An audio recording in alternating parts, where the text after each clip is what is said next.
നമ്മുടെ കണ്ണൂർ മുഴപ്പിലങ്ങാട് ബീച്ചിലെ floating bridge തുടങ്ങി പറഞ്ഞിട്ട് കുറച്ച് നാളായി.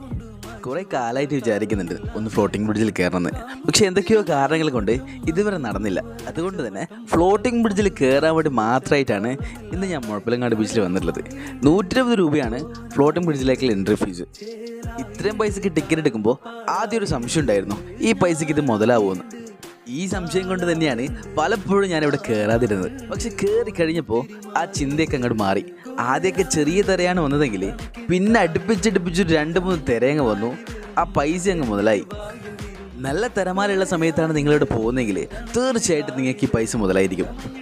കാണുമ്പോൾ ചിലപ്പോൾ നിങ്ങൾക്ക് പേടിയൊന്നും തോന്നില്ല, പക്ഷെ അവിടെ നിൽക്കുന്നവർക്ക് അതിൻ്റെ അവസ്ഥ മനസ്സിലാവും. ഈ തിരമാലൊന്നും കണ്ടിട്ട് നിങ്ങൾ പേടിക്കുന്നു വേണ്ട. നിങ്ങളെ സേഫ്റ്റിക്ക് വേണ്ടി ഒരുപാട് പേര് ഇവിടെ വർക്ക് ചെയ്യുന്നുണ്ട്. നിങ്ങൾ ഈ ഫ്ലോട്ടിംഗ് ബ്രിഡ്ജിൽ കയറി കഴിഞ്ഞാൽ നിങ്ങൾ വീഴുന്നുണ്ടോ നോക്കി പിന്നാലെ വന്ന് പിടിക്കാൻ ഒരുപാട് ഗാർഡുമാരുണ്ട്. തീർച്ചയായിട്ടും